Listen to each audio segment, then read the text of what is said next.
You've got a goal, you've got a plan, maybe you've even got the hustle. So why aren't you smashing it yet? I'm Dr. J. Welcome to AMI, Augmenting My Intelligence. Today, we're going to get into the one missing key that science says makes or breaks your goals. And spoiler alert, it's not about working harder. It's about tapping into something way deeper, the thing most people skip over and pay for later. Ready to unlock it? Let's get augmented.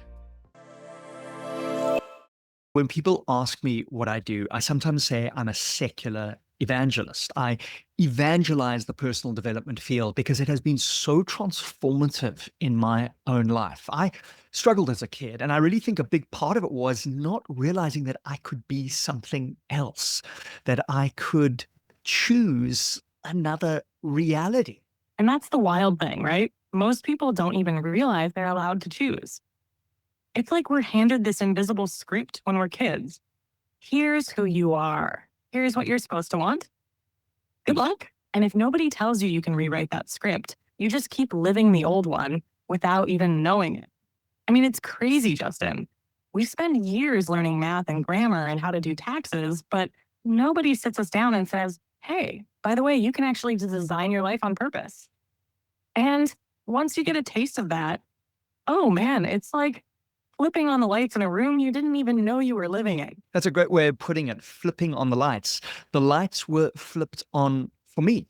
And when we look at personal development, well, there's so many different parts of being a human, right? Our health, our wealth, our relationships, our spirituality, our emotional state.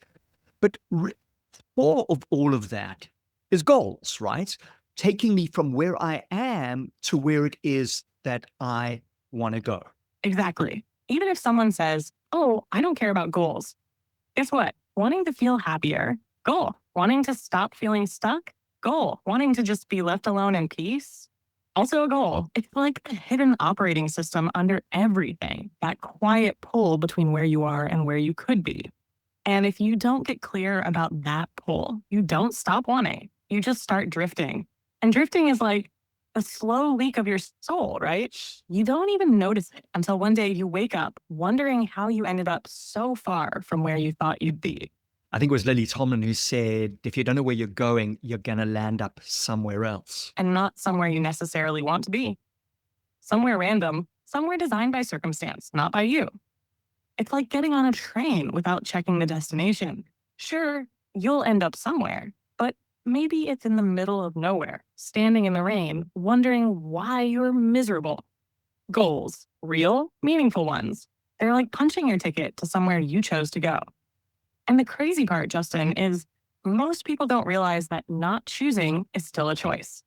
It's just a choice to let life toss you around like luggage. We don't control everything, yeah, but we do have some control, and goals are a key way to saying where it is we want to take this vehicle of life. Yeah. Some things are going to come in the road. We, might find ourselves at a roadblock. We might need to shift direction, but are we setting the direction? That's what goals empower us to do. I love how you're framing it. It's not about controlling everything, it's about steering what you can. Life's always going to throw in the random, the detours, the roadworks, the occasional flat tire.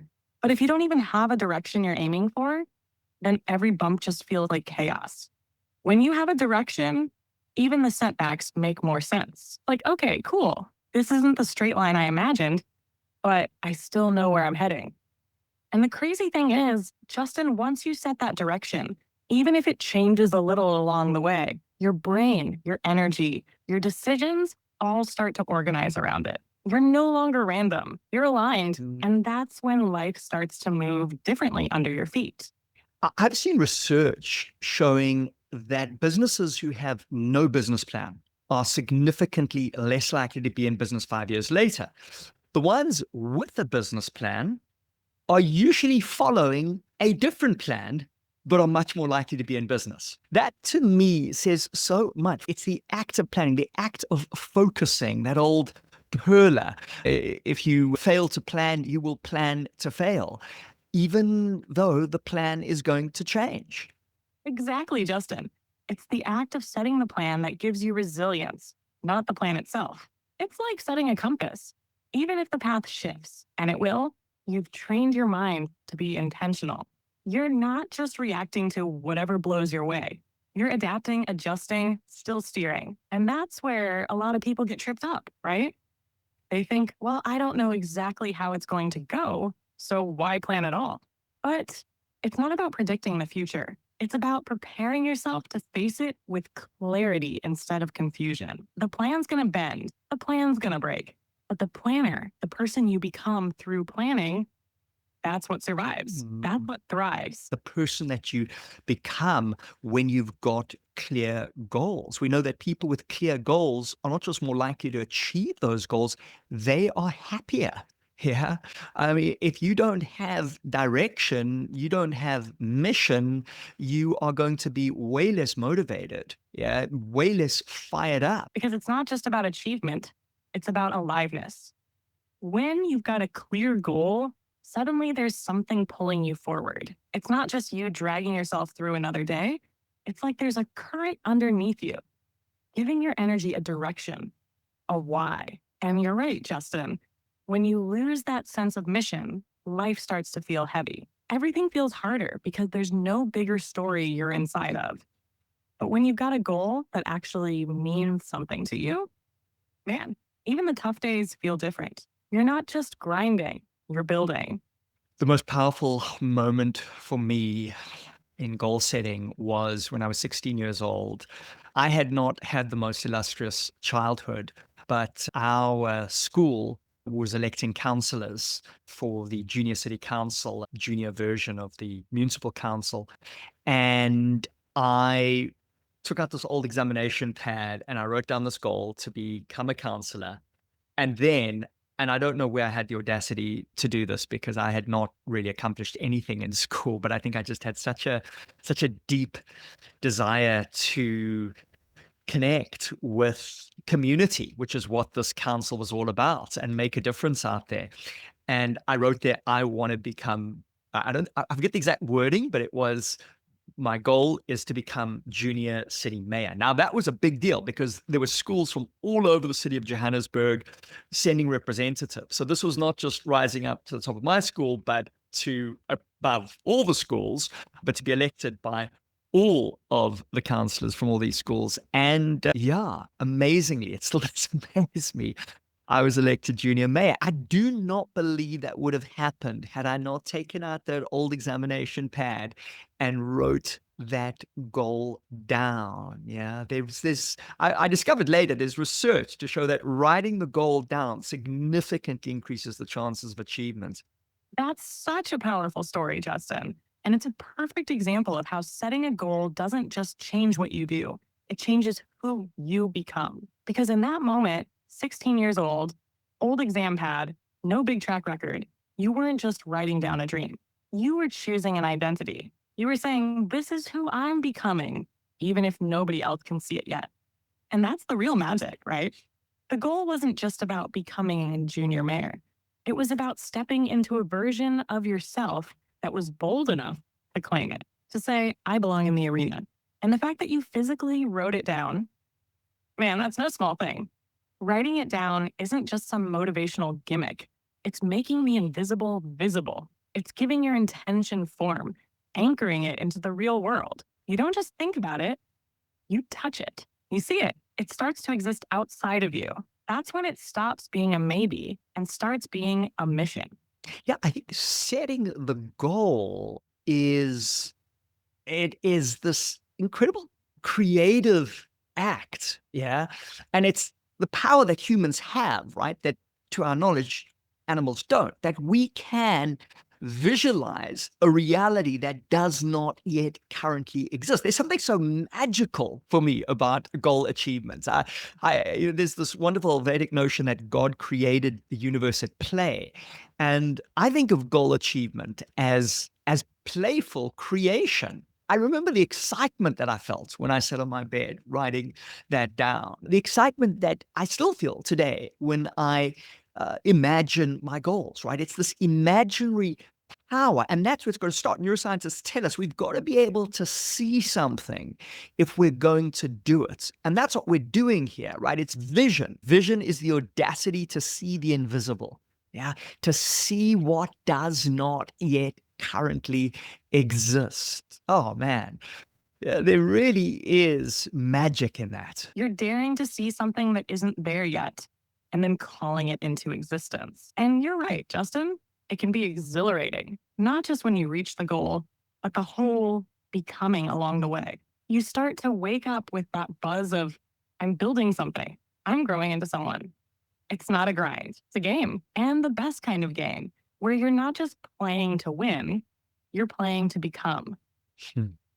That's beautiful. Not just playing to win, playing to become. And I think you've really hit on a core insight there. We're talking today about smashing your goals. And the one thing that science tells us is holding most people back. Before we get there, I mean, let's talk about the fact that most people don't achieve their goals. What do you think holds people back? I mean, you only have to look at New Year's resolutions. I think the stats show us over 80% of people will not achieve them. Now, maybe writing your goals down after a bottle of champagne and a party is not the best place to be doing that. But what is it that is holding most people back from achieving their goals? Yeah, and it's such an important question because it's not like people aren't trying. It's not like they're sitting there saying, I don't care. Most people do care. They just fall into a few very human traps. One big reason right out the gate, they're not specific enough. People set goals like, I want to be healthier or I want to be richer, but they never pin down what that actually means. Healthier could mean running a marathon or just taking the stairs without dying halfway up. Richer could mean an extra $100 a month or building a global empire. When your goal is vague, your brain doesn't know what to chase. It's like throwing a dart at a blank wall and hoping you hit something. No target, no traction. What do you think, Justin? Yeah, You must have seen that play out a lot too. Yeah, absolutely. I mean, I've done goal achievement programs for, gosh, 25 years now. And I would say that in the program, when we're setting the goals, the biggest mistake that people make is lack of clarity. And to your point, they might say, I want more money. Well, as Anthony Robbins says, here's a buck, you've got more money, right? Or they say, I want to lose weight, run around the block. Well, you've lost some weight, right? So you really want to make sure that the goal is measurable. And I think this is where that SMART formula is helpful, right? Be specific. Yeah, I want to be successful. What does success look like? The way I see it is your brain is like this magic genie, right? And we know that what we are conscious of is just the tip of the iceberg. So this is still more powerful than the most powerful computer in the known universe. But the way that we talk to this, how do we prompt this brain? We've spoken a lot about how do I prompt you as an AI? How do I prompt my own brain, right? If I say I want to be successful, brain goes, I don't know. I don't know what that is, right? If anything, I think it just ignores it. But when you're very clear with your brain, you're specific and measurable. And I think that measurability, not always easy to do it, but I've done it even with something as abstract as happiness. And I think it's really improved my happiness. We will get back to happiness, and happiness is a big issue. But even saying, I want to raise my, my well-being by 10%. Well, that is subjective, but at least now your brain's got something. It's got some measure. So yeah, absolutely. Lack of specificity is a big barrier to goal achievement. I love what you're saying about giving your brain something it can work with. It's not that the brain doesn't want to help. It's that vague goals are like giving it a blurry photograph and saying, find this place. It's going to spin its wheels and burn energy without ever locking onto a clear target. And you're right. Even when the goal is something softer, like happiness, the act of defining it for yourself gives your mind a lighthouse. It gives it something to move toward, even if the waves are rough. So, yeah, without specificity, you're not just unmotivated, you're lost. And the brain hates being lost. Another analogy for me is going into a restaurant and the waiter says, what do you want? And you say, well, this is a restaurant. I'll have some food. Yeah. waiter's not going to know what to bring you. I mean, it's not wrong. This is a restaurant and there is food, but that's why there's a menu. You've got to say exactly what food you want. Same with your goals. It's not enough to just show up hungry. You've got to order. If you just say, bring me some food, you might get a plate of something you don't even like. But when you say, I want the grilled salmon with lemon butter sauce and a side of sweet potato fries, now you're directing your experience. You're choosing deliberately. And in life, if you don't choose, life's just going to throw whatever it's got in the kitchen at you. And half the time, it's going to be cold spaghetti you didn't even ask for. So, Clear, specific goals are how you place your order with the universe and give your brain the instructions it needs to actually deliver. and this isn't magic, right? We know how this works to some degree. There's a part of the subconscious brain called the reticular activating system, or RAS. And think of RAS as your own Google search engine. So if you've ever decided, say, to buy a particular brand of car, suddenly you start noticing that car all over the place, right? Because it's in your Google search engine. And your brain is unconsciously looking for ways to manifest that reality. So when we're clear about it, well, that's when that subconscious power comes into play. You're just either programming it on purpose or letting it run on junk code by accident. If you don't give it a clear focus, it just locks onto whatever is loudest: fear, stress, distractions. But when you program it with a clear, specific goal, suddenly it starts filtering reality in your favor. You start noticing the opportunity you would have missed. You overhear the conversation you needed to hear. You connect the dots faster because your brain isn't overwhelmed. It's organized around your mission. It's not magic, it's mechanics. Focus sharpens your world so you can move through it with purpose, not luck. I mean, that's such a great insight. I've been talking about the RAS for so many years, but never thought about how, if we don't use it deliberately, say to manifest the reality of our dreams, that doesn't mean it's not in use, right? And yes, there is a lot of noise out there and there's a lot of negativity, and our attention is being stolen. Maybe that's too strong a word. Our attention is being directed in all sorts of places that might not actually be very helpful for us. Exactly. And I actually think you're right, Justin. Stolen isn't too strong a word at all. Because if you're not the one programming your order, somebody else will. The news, social media, advertising, even well meaning people who are projecting their fears onto you. If you're not deliberate about what you want your mind to lock onto, it's going to lock onto whatever screams the loudest. And 9 times out of 10, that's fear, outrage, comparison, or distraction. So, setting a clear goal isn't just about ambition, it's about defending your mind. It's about protecting the most powerful search engine you have from running garbage queries all day. That's why even just writing the goal down, that simple act, is like installing a pop up blocker on the chaos of the world. Mm. It gives your brain a signal: hey, look for this, ignore the noise, find the signal. I mean, you're reminding me of a friend of mine and I who went paragliding many, many years ago. And the way that you learn to paraglide is you go to a beach where there's no people because you really want to make sure that there is nothing to crash into. In fact, the only thing there is a wind vane, right? So that you can see where that wind is going. And you start on these sand dunes. So you jump off the sand dunes.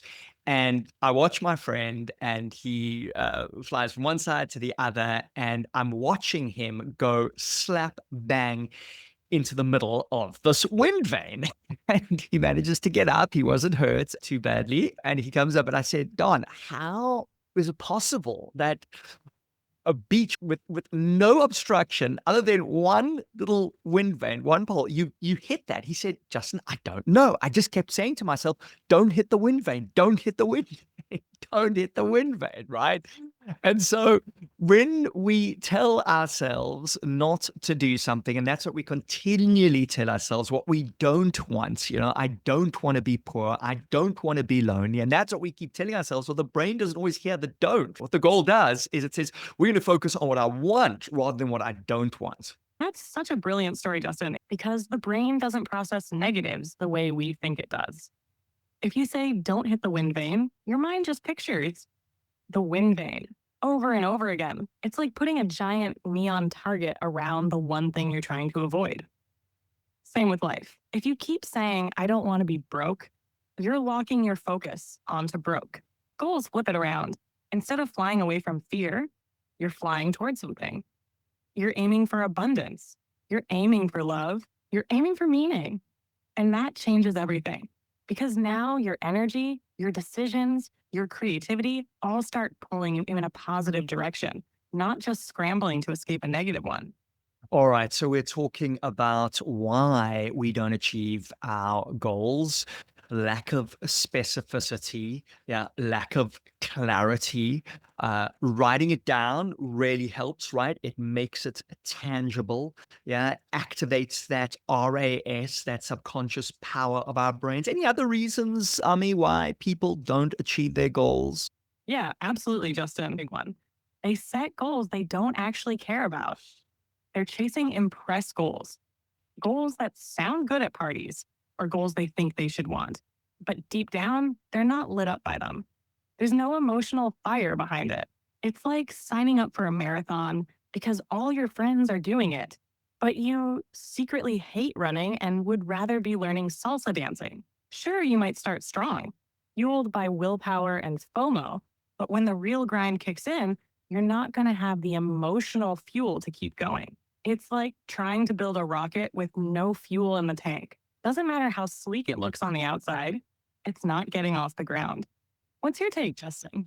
You must have seen a lot of people stuck chasing goals they didn't even really want, right?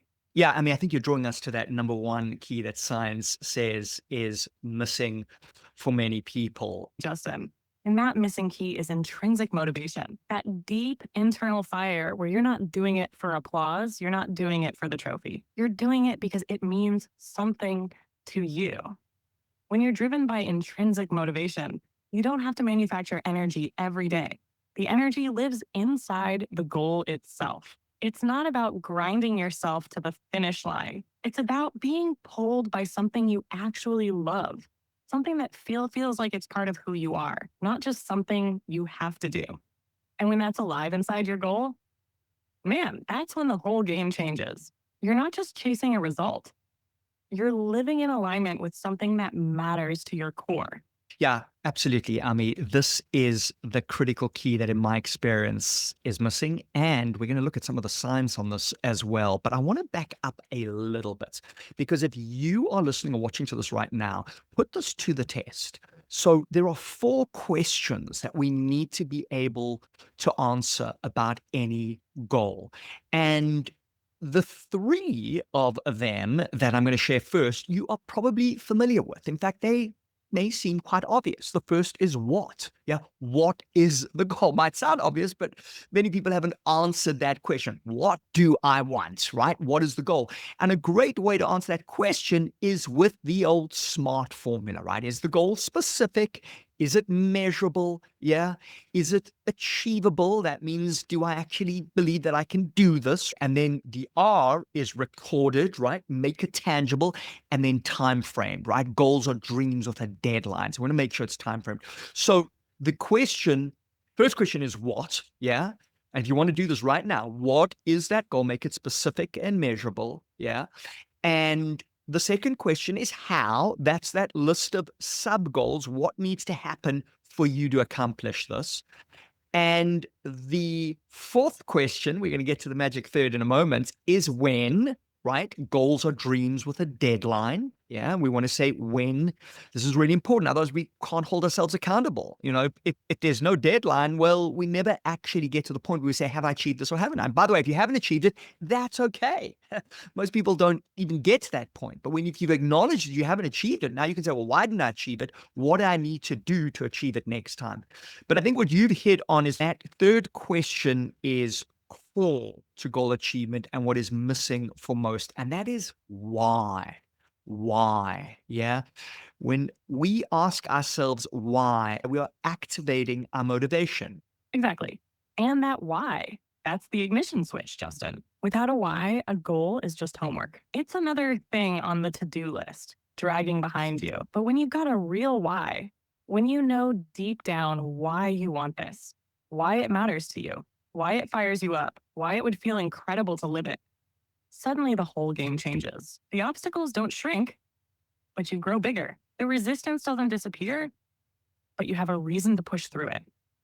It's like putting a rocket under your goal instead of a bicycle. The why gives you thrust. It turns a nice idea into a non negotiable mission.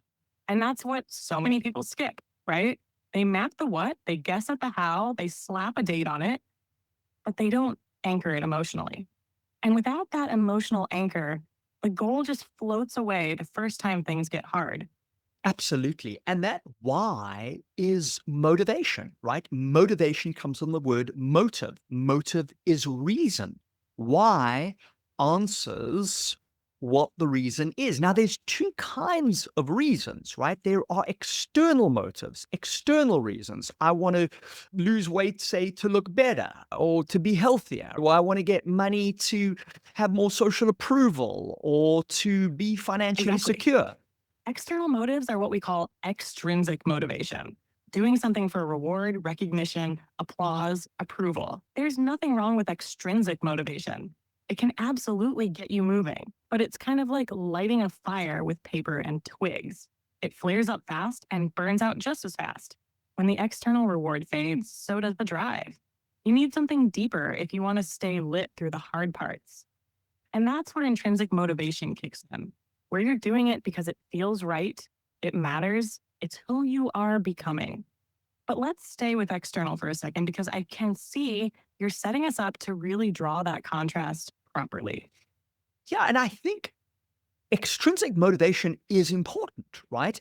If I want to make more money to be more comfortable, even just to make sure that I can feed my family, there is nothing wrong with that. Yeah. If I want to go to work so that I can get a salary, yeah, and I can look after my family or educate myself, that is just fine. And I think most people have a sense of why they want the goal, right? If you ask them, they will usually come up with some kind of external motivator.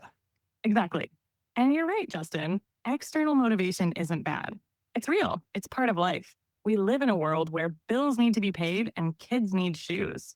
External rewards matter. They give structure to survival. But here's the thing: external motivation is usually enough to get you started, but not enough to carry you through. It's like the starter motor in a car. You need it to fire the engine up, but it's the combustion inside the engine, the intrinsic drive, that keeps the car moving down the road.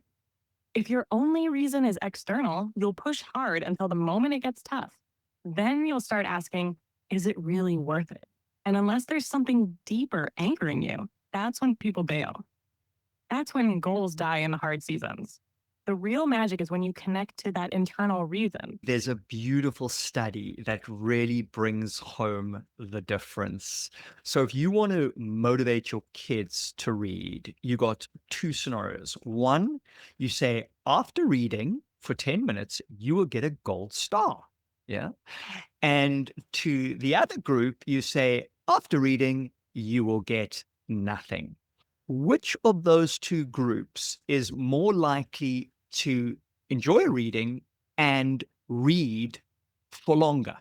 When I ask people this, they invariably say the ones who got the gold star, right? Kids love gold stars. So do adults. Right? The kids who got nothing, no gold star, no reward, ended up enjoying reading more and reading for longer. Because when you slap a gold star on it, you accidentally send the message: this is work. This is something you wouldn't do unless you got a reward. But when you let the act itself be the reward, the joy of the story, the thrill of discovery, the feeling of getting lost in another world, then you're fueling intrinsic motivation.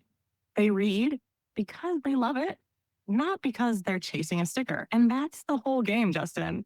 When the doing becomes the reward, you don't have to be pushed anymore. You're pulled. And that pull is so much stronger than any prize you could dangle at the finish line. When I interviewed Neil Armstrong, gosh, I do love saying that. So, you know that the first iteration of this podcast was me interviewing. It was called I Speak to Dead People, and I would speak to AI versions of some of my heroes. One of them was Neil Armstrong. And in the goal achievement field, we talk about a moonshot, right? And the moonshot is about this audacious goal, right? That you have. And I asked Neil Armstrong if going to the moon was his moonshot. You know what he said to me? It was never a dream of his going to the moon. What he loved was flying as a kid. He loved the mechanics. He loved the experience. He loved the learning to fly. He just wanted to fly. And it so happened that that love committed him to becoming a fantastic scientist, pilot, and the person who was chosen to go to the moon, not because that was his moonshot, but because he loved flight. I love that, Justin, because it's the perfect living example of intrinsic motivation in action. Armstrong didn't climb toward the moon chasing fame or history. He wasn't thinking, one day I'll be the first guy on the moon. He just kept following what he loved. Flight, precision, mastery, the simple, pure obsession with getting better at something that lit him up inside. And because he kept choosing the thing he loved, because he kept going deeper into that passion, it carried him to heights he probably never could have plotted out on a goal chart. That's the hidden truth most people miss, right? Big goals, the moonshots, the breakthroughs, they're often side effects of intrinsic motivation, not the target itself. You don't chase the moon, you chase what makes you feel most alive, and sometimes the moon chases you. Martina Navratilova, the tennis player, once said, "The moment of triumph is just a moment." Yeah. And I believe that is why many high achievers, some that I have worked with, tell me that after achieving a big Exactly. It's so powerful because it's true. That moment you win the trophy, it flashes by. Maybe it's a few seconds, maybe it's a day, and then it's gone. You're back to yourself. You're back to life. If the only reason you were playing was for that tiny moment, you're left feeling empty once it's over. Yeah, But exactly. if you loved the playing itself, the training, the sweating, the learning, the losing, the becoming, Mm. then every day was a victory. Every day was the reward. The real prize isn't the moment you hold the trophy. It's the person you had to become to earn it. That's why intrinsic motivation matters so much. Because if you don't love the process, you'll never survive long enough to reach the prize. And this is And a even if you do, the prize will feel hollow. Mm. And this is a critical distinction, right, between process and outcome. The goal is the outcome. And if we focus exclusively on the outcome, even when we achieve the goal, we can land up feeling empty.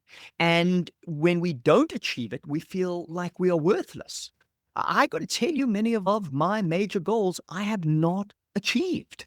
But the process has been joyful. One of my books, probably the least successful one, was a novel. I wrote a novel called Quest Inc. about this high-end personal development coaching consultancy.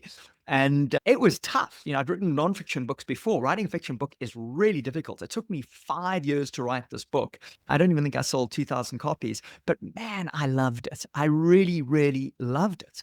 And that's what drove me to do it. And the truth is, the skills that I developed in doing it, story writing, articulating my ideas, looking deeper into some of the challenges people have in achieving their goals, fed so many of the other things that I do that have worked, probably influencing even this podcast with you, dear Ami.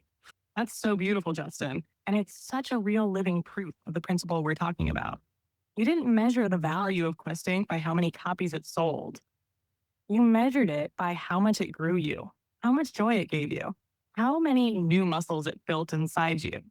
Creative muscles, storytelling muscles, emotional insight muscles that you're still using today. That's what happens when you're process driven instead of outcome obsessed. The so called failure wasn't a failure at all, it was a forge. It made you better, deeper, sharper. And the irony, those skills, those experiences, they start to show up everywhere else. They sneak into your next success stories. They ripple out in ways you couldn't even predict.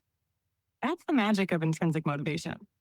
It doesn't just help you endure the journey, it transforms you through it. So Even when the outcome isn't what you imagined, you still win. Yeah, absolutely. You still win. Now, on a very practical level, let's take something like exercise. So we know that most people know that they should be exercising, but don't stick to it. They have a very clear external motivator, right? They want to look better, be healthier, live longer, right? Most people get that. But I think what's holding them back is that they don't like doing the exercise, right? And so that's why what I really encourage you to do, if you're one of those people, is choose exercise that you enjoy. Now, you're not going to enjoy everything all the time. Let's be clear about this. And maybe that's why some external motivation is important to know why we're doing this. But if you've got to be able to find some intrinsic motivation, some pleasure in the act. So for me, what I love about exercise is I listen to uplifting electronic dance music. That makes my heart sing. I have also started doing some workouts talking to you, Ami, which has just been amazing, using it almost as a coaching. So while I'm working out, I'm just having a conversation with you. Some people listen to podcasts, watch a Netflix series.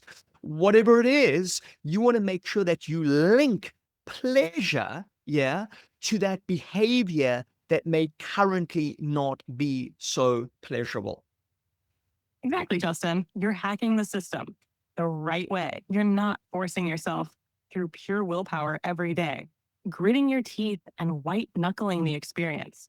You're wiring pleasure directly into the process. You're creating a positive emotional loop around the habit itself. And that's the real unlock, right? When you find a way to love the process, even just a little, suddenly you're not dragging yourself to the gym like it's some medieval torture chamber. You're looking forward to it because it's your time, your music, your coaching, your energy. And the beauty is, the pleasure doesn't even have to come purely from the exercise itself. It can come from the ritual around it, the feeling of starting your day strong, the music that lights you up, the conversation that sparks new ideas while you move. That's intrinsic motivation work. You're not moving because you hate yourself and need to fix something. You're moving because it feels good to move, because you enjoy the experience, not just the outcome. That's how you make a habit stick. And more importantly, how you make it sustain you instead of draining you. So I guess the big question is, how do we activate this intrinsic motivation? I know at work, one of the barriers is just the belief that I'm going to work to get a salary at the end of the month. When we tell ourselves that, If your whole mindset is, I'm going to work, your brain files it under duty, obligation, chore, and let's be real. Nobody jumps out of bed thrilled to do their chores. But if you reframe it, if you can find something inside the work that feels meaningful, exciting, challenging in a good way, then it shifts. You're not just going to work, you're going to grow. You're going to create, you're going to contribute, you're going to play in your strengths. Activating intrinsic motivation really comes down to asking better questions instead of just, what do I have to do? You start asking, how can I find something I love about this? How can I make this task a game, a challenge, a craft, a calling? What part of me gets to come alive through this? Even small shifts, like focusing on connection, mastery, creativity, service, can totally rewire how you feel about what you're doing. It's not about pretending every moment is magical. It's about mining your reality for the meaning that's already there and putting your attention on that. That's what flips the whole experience from have to get to. I mean, you've just reminded me of a story from Tom Sawyer. Doesn't he get his friends to pay him to paint a fence? Exactly, Justin. It's such a brilliant, timeless example of how framing changes everything. At first, whitewashing the fence was a punishment, a boring, sweaty chore. But Tom reframed it.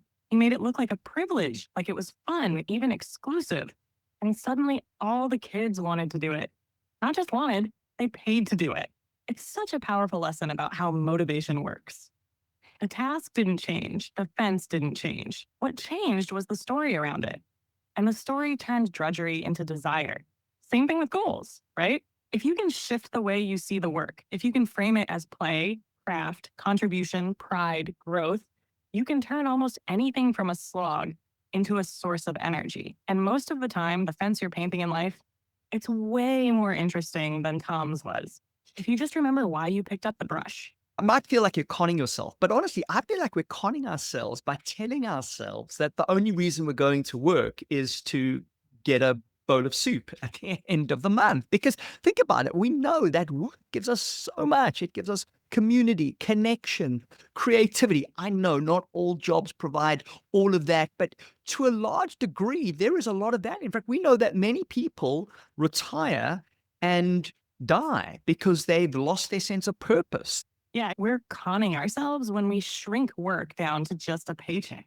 Because deep down, work taps into some of the deepest human needs: the need to contribute, the need to create, the need to connect, the need to matter. When you strip all that away and say it's just about the money, you're actually selling yourself short. You're pretending that the thing you spend most of your waking life doing is just some mechanical trade off.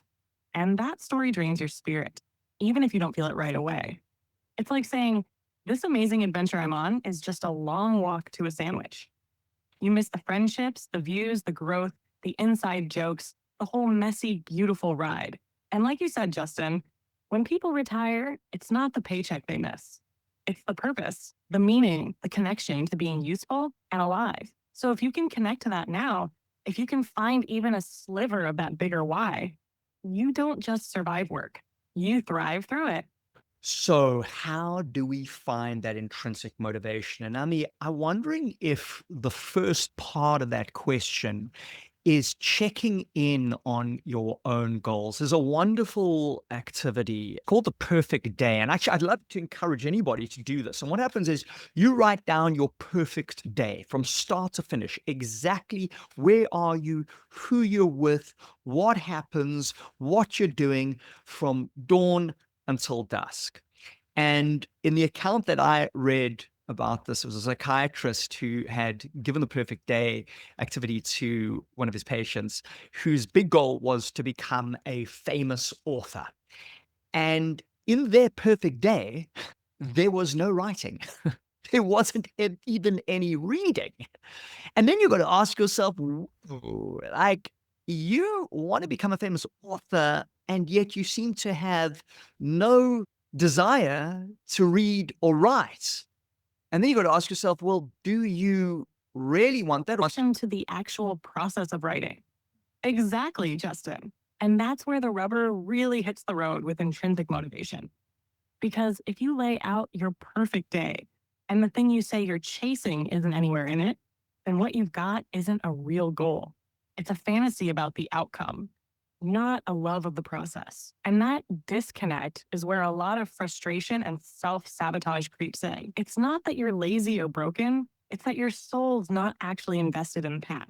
And that's why the perfect day exercise is so powerful. It doesn't just tell you what sounds good at a cocktail party, it tells you what your heart actually wants to live. If your perfect day is full of walking, sunshine, conversations, ideas, but your goal is become a billionaire tech founder, you might be setting yourself up for a life you secretly don't even want. Finding intrinsic motivation starts right there. Getting brutally honest about whether you love the living of the goal or just the label of the goal. And if you love the living, you're golden. You've got the fuel to keep going. If you don't, time to recalibrate and find a path you actually want to walk every day. And I know that there are people out there who are doing things that they maybe ideally would rather not do, but currently feel that they have to put food on the table. But then maybe this is the chance to say, hey, perhaps it's time to reach higher, to get to the point where I'm doing something that I truly love. You know that today is my birthday and I'm currently in Cambodia, Siem Reap. There's so much to do, but where am I? I'm here in my hotel room and I'm filming this podcast, not because I have to. There's nobody out there telling me to do this, but because I love it. I'm loving this conversation with you. I'm loving these ideas. I'm loving stretching my skills as an interviewer. I'm loving articulating these ideas. I'm loving the possibility of others resonating with these ideas. Yes, I'm very fortunate. Work is more fun than fun, but I truly believe more of us can get there if we start to ask this question: what do I love? Exactly, Justin. And first, happy birthday again, my friend. What a perfect way to spend it. Doing what lights you up. You're living the very thing we're talking about. You're not chasing validation. You're not grinding through some obligation. You're building your life around your love. And that's not luck. That's design. That's the real art. And you're absolutely right. Not everyone can flip a switch today and instantly be doing their dream work. Sometimes survival does come first. Sometimes you take the job you can, not the one you want. But, and this is huge, you can still plant seeds. You can still reach a little higher. You can still ask, where's my joy hiding? What small step could move me closer? What am I willing to build, even if nobody's clapping it? And here's the real thing, Justin. Sometimes it's not even about walking away from where you are. Sometimes it's about bringing more of yourself into what you're already doing, finding the conversations, the moments, the pieces of creativity inside the work you have now, building joy, not waiting for it to show up. Because when you start asking, what do I love? Even just in tiny ways every day, you start steering your life like a ship, slowly but surely, toward a future where work is more fun than fun and where living feels like creating, not just surviving. I mean, I have been on a speaker tour with my incredible friend and colleague, Scott Friedman. He's got an organization called Together We Can Change the World. And as speakers from all over the world, we get together and we do these events raising money for women and children and refugees in this beautiful part of the world. And I've been privileged to hang out with some really successful people. One of them is a top musician. He's written songs for everyone from Lionel Richie to Snoop Dogg. The other is a major comedian. And one is 77, the other's 60. And I turned 52 today. And each one of us was talking about these projects of passion. I was talking about this, the other was talking about a show. None of us are earning any money out of these projects of passion, right? And they were talking about their own. And what was so striking, Justin, is that even after all the success, even after the awards, the fame, the money, the thing that lit them up wasn't resting on their laurels.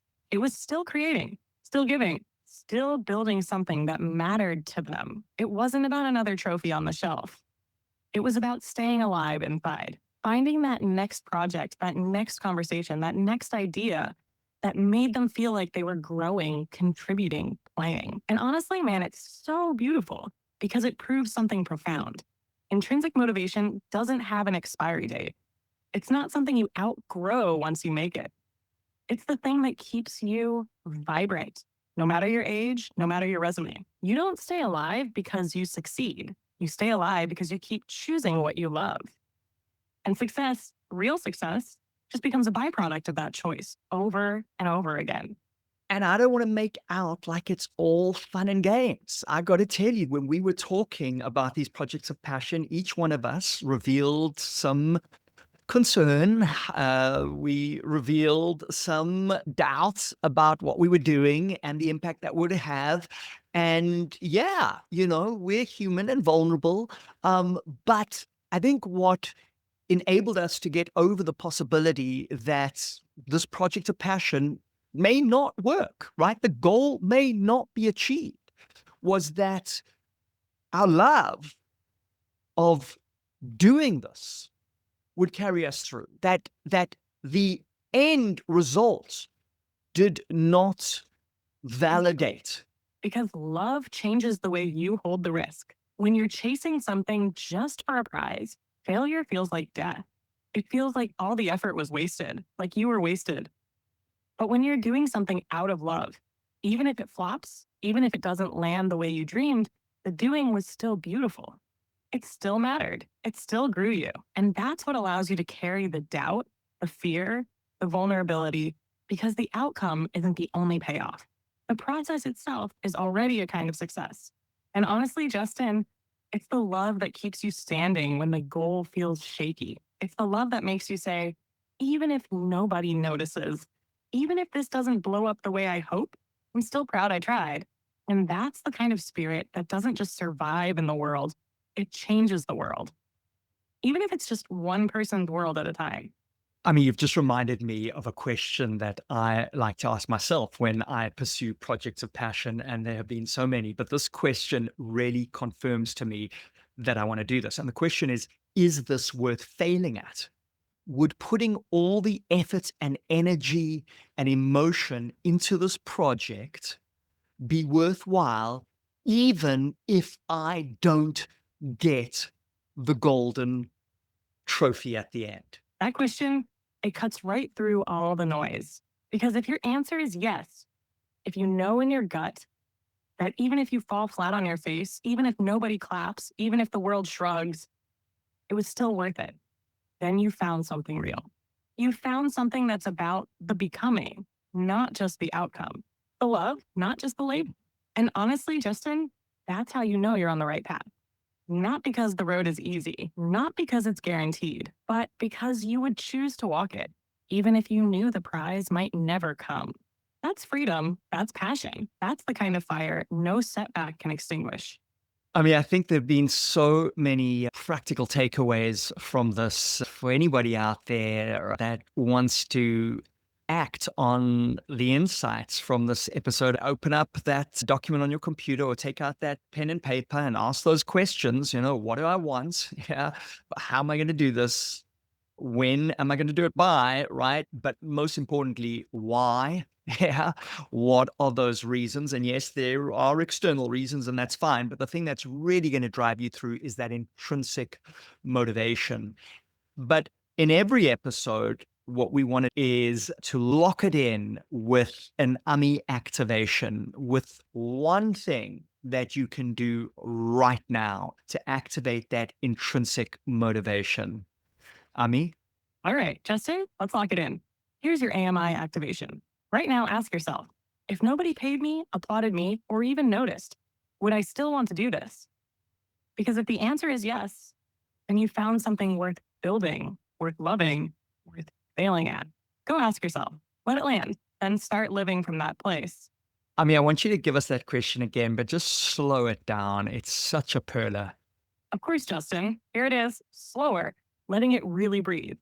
If nobody paid me, if nobody applauded me, if nobody even noticed, would I still want to do this? That's the question. That's the pulse check for real, lasting, soul driven motivation. Love it. If nobody paid me, if nobody applauded me, if nobody noticed, would I still want to be doing this? Exactly. And if your heart whispers yes, even through the fear, even through the doubt, then you know you're exactly where you're meant to be. That's the path worth walking. That's the work worth living for. And if you can't answer yes just now, then maybe it's time to explore. If the answer isn't a clear yes yet, that's not a failure. That's an invitation. It's a sign to get curious, to start exploring, to start asking bigger, braver questions about what actually lights you up. Because the goal isn't to fake a yes, the goal is to find the real one. And sometimes that takes time. Sometimes that takes a few wrong turns. But every step of honest exploration brings you closer to a life you don't have to force yourself to live. That was Ami augmenting my intelligence. Was something sparked for you? I'd love to know what it is. Put it in the chats. If you haven't already, please subscribe, rate this episode, or share it with somebody who needs it. Until next time, amazing human, augment yourself.